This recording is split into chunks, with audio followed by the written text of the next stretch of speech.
Cycle 8, Day 216, Velksith Station, Diplomatic Ring 12. Elias Corran stood beneath the trembling light of a chandelier composed of frozen plasma, its petals blooming and wilting in intervals synced with the station's artificial tide.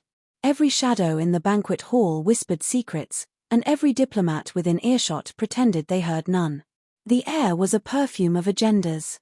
Velksith Station's core directive was neutrality, but its elegance betrayed the lie. It was built by 10 extinct civilizations, now fused into one monument to slow diplomacy, its arches inscribed in languages no envoy here could still speak, though many had died trying. Elias sipped from a glass shaped like a vertebra. Veydrathi design. Everything they made looked faintly predatory. He watched her from across the diplomatic basin, the Sari Velani, draped in the kind of restraint that made other women look garish. Her skin shimmered like hematite carved in moonlight, 1,000 microfilaments adjusting hue and warmth in accordance with etiquette or intent. Her gaze was not directed at him, not exactly, but it did not need to be. This was the third banquet in 8 days. No treaties signed. No threats made explicit. Still, the air thinged daily. They serve the same fruit, Elias muttered, to no one. As if repetition ensures peace. Or provokes it, said a voice at his shoulder. A soft, scraping chime followed. The Sari. She hadn't moved, and yet she was beside him now, having crossed a room of 60 dignitaries without seeming to walk. A diplomat should learn patience, she said. Her accent curved syllables like a blade sheathed in silk. Especially one who plays emissary for a species bred in fire and panic. I wasn't bred, Elias replied. I was conscripted. Subtle difference. She considered him with a glint of mirth. You're more interesting than the others. Because I don't pretend we're safe. No, she said. Because you pretend you don't pretend. He almost smiled. Instead, he leaned closer and let her catch the scent of the acid wash lining his collar, a chemical trace from the Terran Navy's Shadow Ops division, nearly eradicated after the Orion collapse. Her nostrils flared. A flicker of recognition, buried expertly. You know what happens, she said, if someone guesses a Veydrathi's true name? I thought that was a folktale. It is. But even folktales, she said, her gaze drifting over the human ambassadorial retinue, are dangerous when spoken aloud. And if I guessed yours? Then I would be obligated, she said softly, to bind myself to you. For one life cycle. He turned his head, not toward her, but enough for the glint of his eye to catch hers in the glass. You're joking. Of course, she said, voice like velvet laced with wires. It's the season for jokes. They stood in silence, listening to the low, rhythmic hum of the diplomatic translation field, a technology outlawed during wartime and only reinstated under absurd supervision. Each word spoken here had 3 meanings, one literal, one political, and one that could end systems if misheard. I know what you're doing, Elias murmured, watching the Veydrathi ambassador whisper to the Yelith Confederation's envoy, 2 species who had not shared trade in over 60 years. The sudden generosity. The charm. You're buttering the knife before it slides in. She tilted her head. And yet you came to the table. I wanted to see your eyes when the lie began. The Sari looked at him then, truly looked. For a heartbeat, her composure slipped.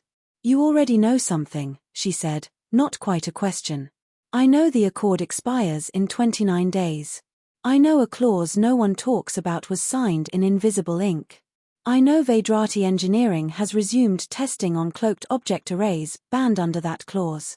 You know a great deal for someone who drinks alone. I never drink alone. I'm always with the ghosts of decisions I didn't make loudly enough.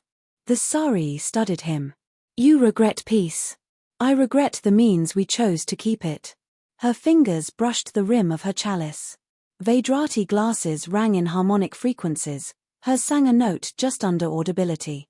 I have one regret, she said. And that is. I joked, she said, voice low and flint-sharp, about my name. His throat tightened. That's a strange thing to regret. No, she said, it's the only thing. Across the chamber, an argument began in the lower register between 2 insectoid delegates. The translation field garbled one phrase, momentarily stripping context. Silence fell. then resumed.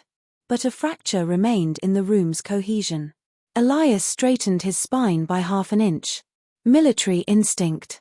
Something's about to happen, he said. Yes, she replied. But not here. Not yet. His voice was dry now. How long have you been maneuvering me? She looked amused.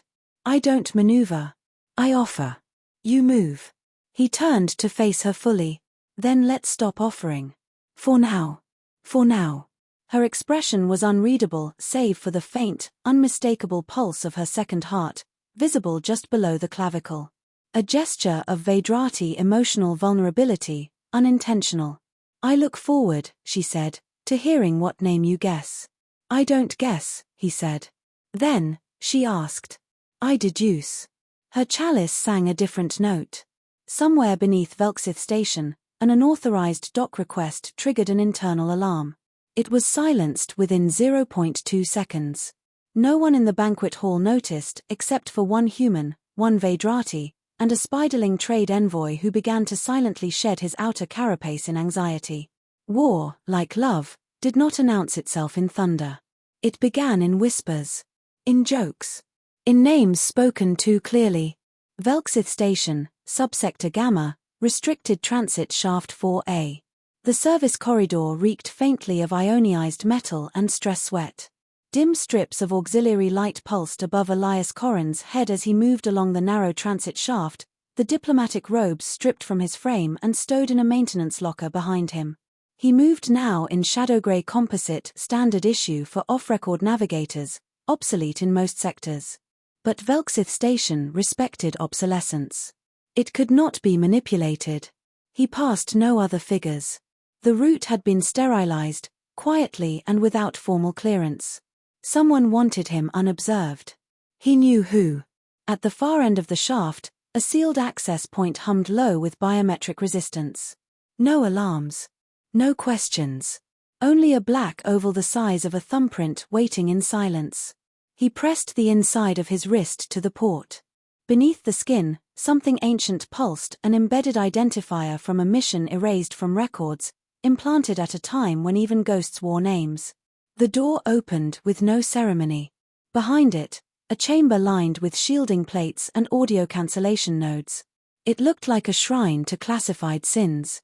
Talia Merrin stood in the center, arms crossed, boots braced wide. You're late, she said. Elias stepped inside, letting the door seal behind him. I was being courted by an apex predator. You know how it is. Talia didn't smile. Her expression was carved in soldier's fatigue, jaw set, shoulders taut. She had once been his handler in the Orion Cold Front. Now she was a liaison for the Accord's covert stabilization unit. Which meant she dealt in inevitabilities, not options. She spoke to you, Talia said. She always does. Talia flicked her gaze toward a console behind her. No screens, no projections. Just a tablet etched with nanoglass and a symbol burned into the surface, a delta fractal split at the center. The emblem of Section Black. You were right, she said. Veydrathi cloaking grids are live. We've mapped 6 in the borderless sectors. Their signatures match what was outlined in the pre-collapse Forbidden Tech Index. Elias exhaled. Not relief. Just confirmation. And the Accord Council? Wants deniability, she said. Wants to wait. Wants a clear breach. So they're waiting for Veydrathi ships to jump inside human gravity wells? Talia's jaw shifted. They're waiting for you. He laughed once, dry. Then they're waiting for a compromise. No. They're waiting for a decision. Elias approached the table. On it was a simple file, hard data, no flourish. Inside, scans, transcripts, intercepted bursts of diplomatic traffic rerouted through Krillian dust webs. Then, a single image, the Sarii, seated in an unregistered vessel orbiting a derelict Orion relic, speaking to an unidentified contact in an untranslate tongue. He tapped the image. That's not Veydrathi. No. It's Presunda dialect. Ancient code. Militarized language, designed for instruction, not expression. And she's using it. Talia nodded. She's orchestrating something outside standard hierarchy. Something the matriarchy hasn't sanctioned. He leaned back. The air felt heavier now. He tried to recall every word from their exchange at the banquet, every glance, every intonation. She'd said it like a joke. I would be obligated. He now realized it wasn't humor. It was a warning embedded in ritual. She's building a faction, he said. One with blood ties, not titles. And it's already operational. Talia reached beneath the table, retrieved a chip, and slid it toward him. New orders, she said. You're being authorized for Level 8 protocol. His fingers hovered above the chip. That level was decommissioned after Orion. It's back. No oversight. Only me. And the target. She met his gaze, and for the first time, there was hesitation. A subtle fracture in her resolve. You already know. He didn't move. Not for a long moment. Then he picked up the chip and slipped it into a slot behind his ear. The activation pulse flickered through his mind like a chord struck at subsonic frequency. Buried routines snapped awake. He looked up. I'll need unrestricted passage through the Velksith archives. You'll have it. And I want her Vorisprint. You'll have that too. Elias turned to go, then paused at the threshold. Talia. She waited. If I fail, if she sees the end coming first, what happens to Earth's claim in the Accord? Her silence stretched just long enough to answer. The archives pulsed with cold memory. Designed by the Kessari architects before their extinction, the chambers were built in fractal spirals that recorded not just data but intent.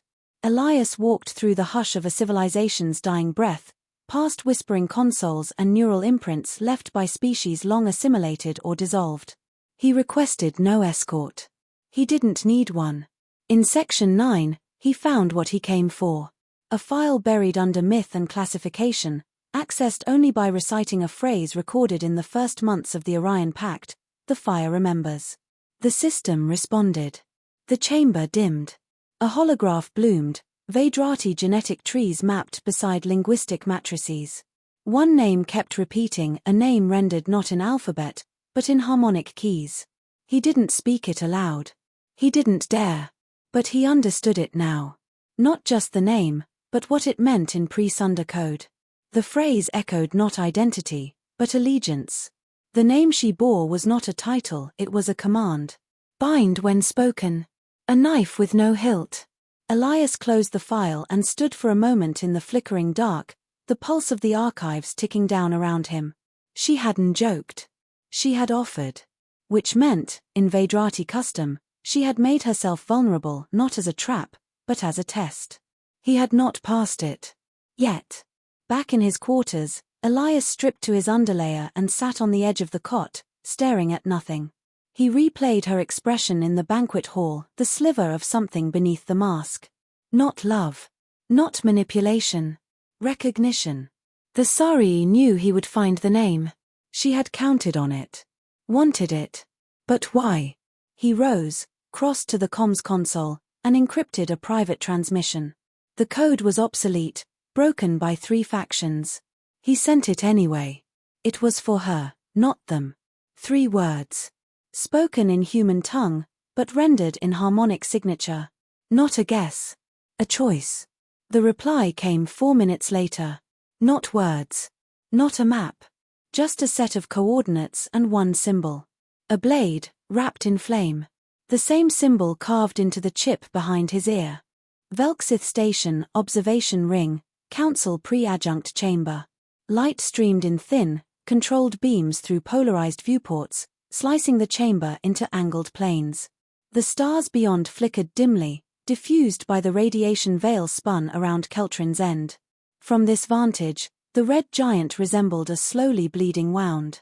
Elias stood before the silent council chamber, not yet summoned, not yet condemned.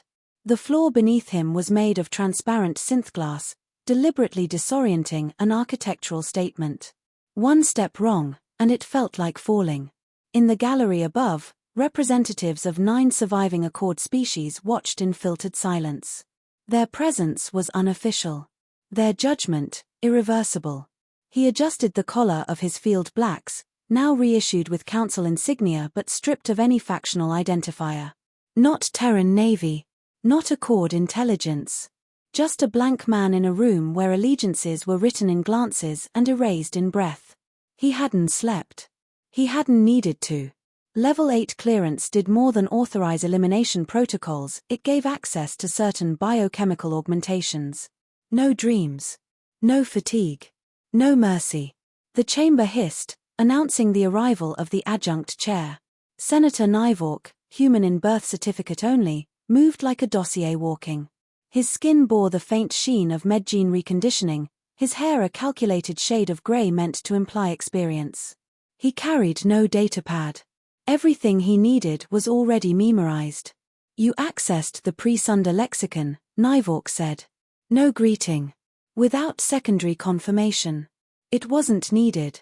Nyvork's mouth tightened fractionally. Protocol requires two-code authentication for relic dialects. Elias kept his voice low. So does level 8. You signed it. Under duress. And in anticipation of data, not, he hesitated, engagement. She initiated it. Not me. Nyvork circled slowly, measuring angles. You sent her your acknowledgement. She responded. That's not an answer. Elias watched the senator, noting the microticks of his posture, subtle shifts denoting unease. Nyvork wasn't afraid of the Sarii. He was afraid of precedent. A human naming a Veydrathi outside ritual combat or courtship blurred interspecies policy, undermining centuries of containment by tradition. That was the real weapon here, not technology, but cultural trespass. She is no longer acting under matriarchy mandate, Elias said. She's building a rogue contingent. Blood-bonded. Non-hierarchical. Pre-pact philosophy. Warrior-seeded. Nyvork paused. And you intend to insert yourself as what? A liaison? No. A lever. The gallery above stirred rustling cloth, a hiss click from an aquatic envoy's breathing mask. One of the Yelith delegates turned, transmitting a signal Elias couldn't interpret. Nyvork's eyes narrowed. You still think she's reachable. I think she's calculating. And I think she sees something in humanity none of your analysts have predicted. And that is mutual extinction. A long silence followed. Not contemplative. Calculative. Nyvork moved toward a smaller dais to the side, activating a display only Elias could see. A list of names, all human, scrolled upward. 6 marked deceased. 4 marked compromised. She's already made contact with 3 of these, Nyvork said. I know. You were close with 2. That's why I know. The list dissolved. A new image formed, the Veydrathi sigil overlaid with coordinates.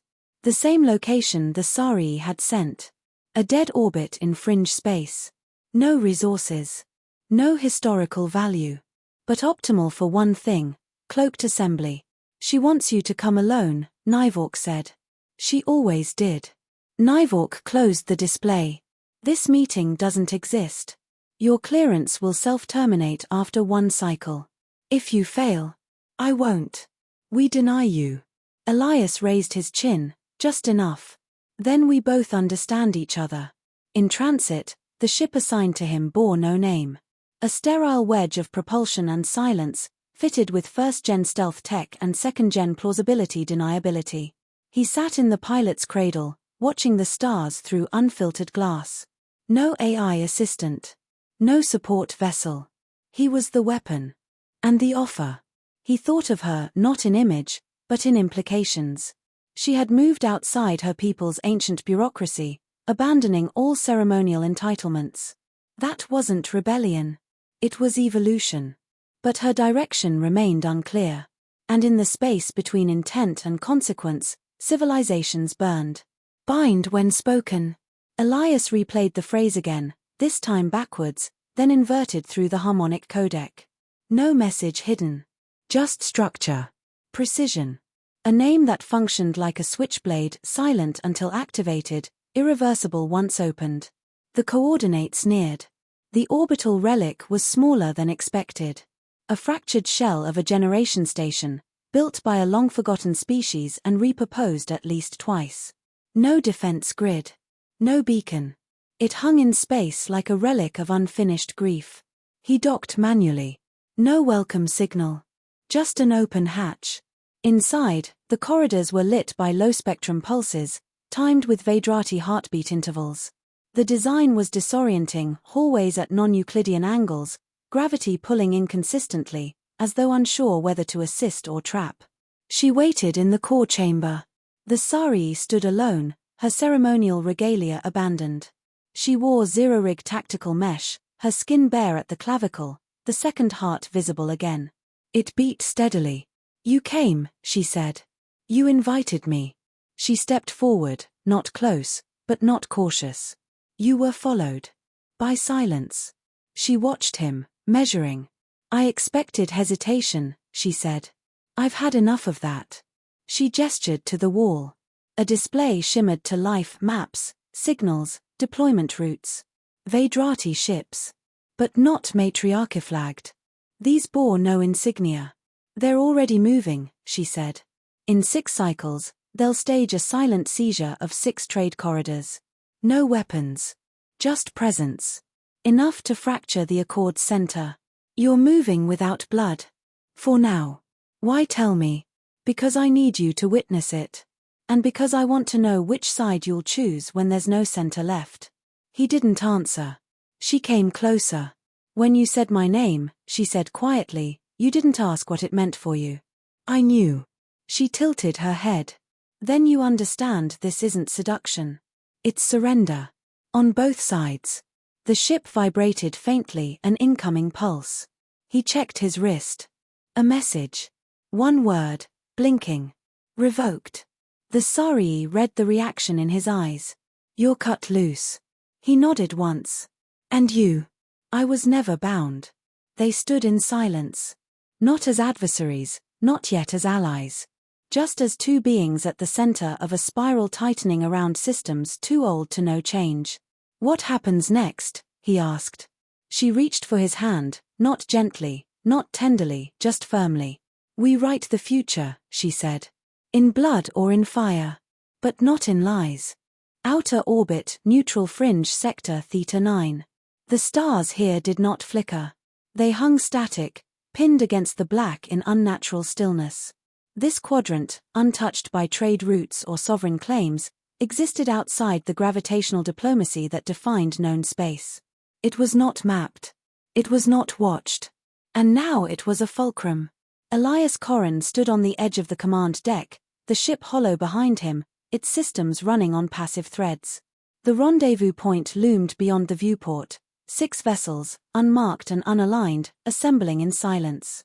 The hulls bore the angular grace of Veydrathi engineering, but without the ritualistic ornamentation. They moved like purpose incarnate, devoid of pageantry. The Sarii entered from the aft corridor, her steps deliberate, each one echoing through the thin acoustics of the vessel. She no longer dressed in anything ceremonial. Her presence now conveyed authority born not of title but execution. "We received the signal," she said, not asking if he had seen it. Elias turned. "What's the response from the matriarchy?" "They've issued a formal severance. I've been declared non-caste." He let that settle. "That's exile." "No," she said. "It's permission. They won't stop what they can later absorb." He nodded slowly. "And the human accord?"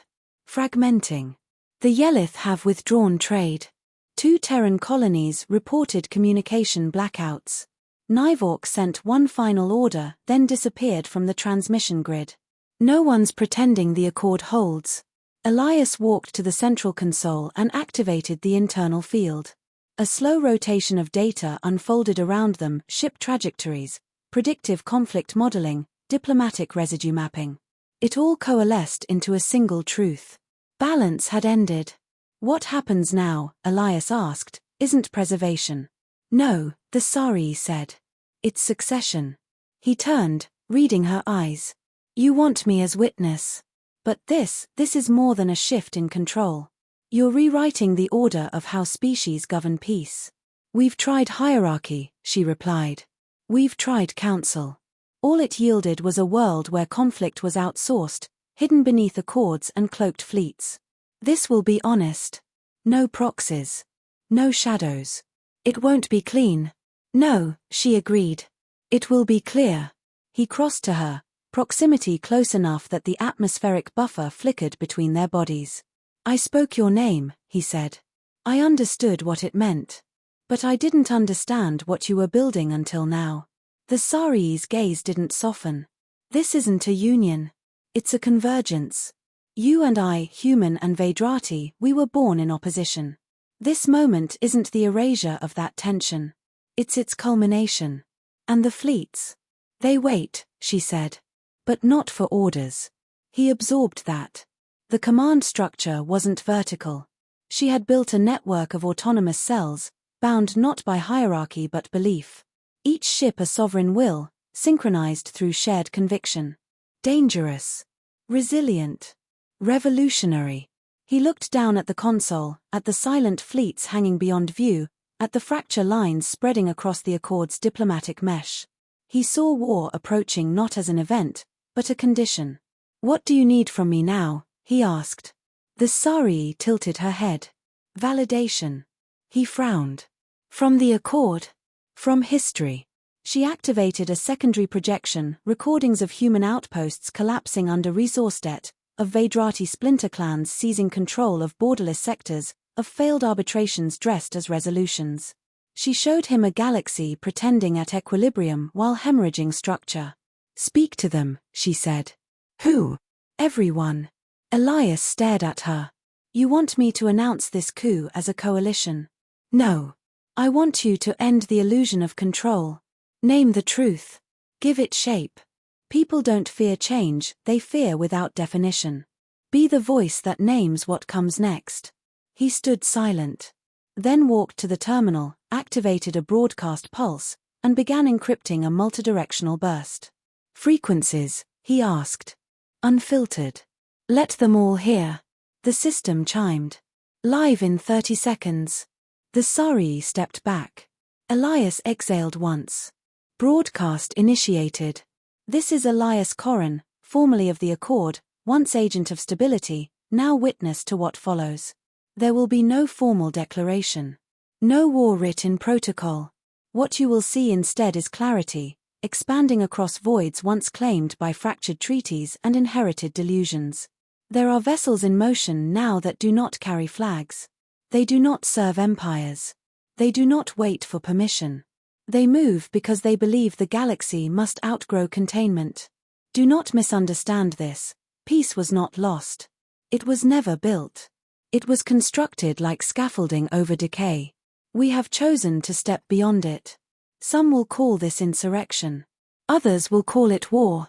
You may call it what you need to, for your people, for your histories. But know this, a new accord is forming, not signed in ink, but forged in consequence.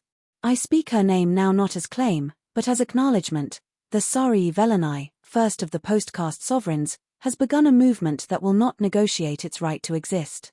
Stand aside or stand accountable. The era of veiled diplomacy has ended. The next order will not apologize for what it replaces.